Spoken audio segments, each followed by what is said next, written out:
But what if I told you that's not the whole story? So when you think about the ancient Greek afterlife, what's the first thing that pops into your head? For most of us, it's probably Hades, right? A pretty gloomy, shadowy underworld. But what if I told you that's not the whole story? Not even close.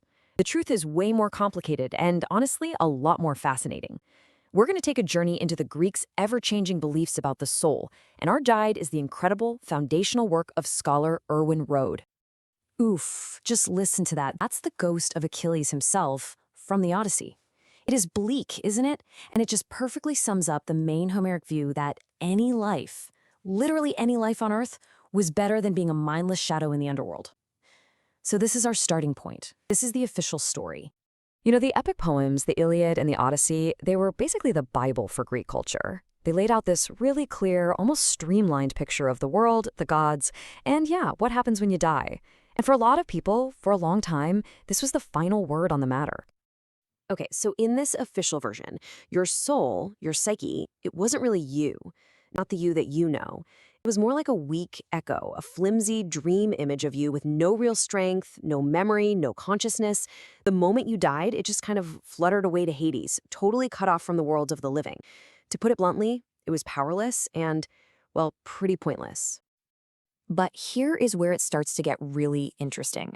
The world Homer describes seems so rational, almost weirdly free of the kind of ghost-fearing superstition you might expect from the ancient world.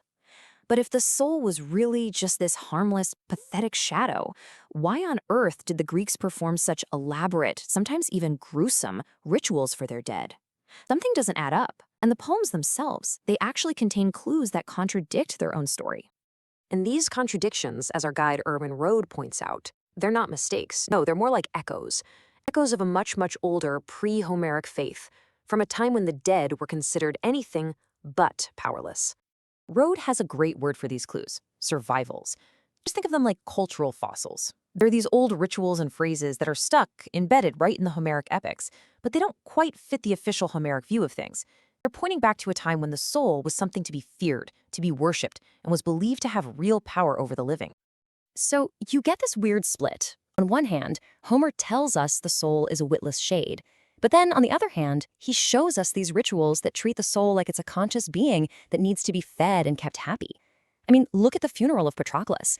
Achilles sacrifices animals, horses, dogs, even captured Trojan prisoners, and he offers them directly to Patroclus's soul. So why would you offer a giant feast to a ghost that can't even enjoy it?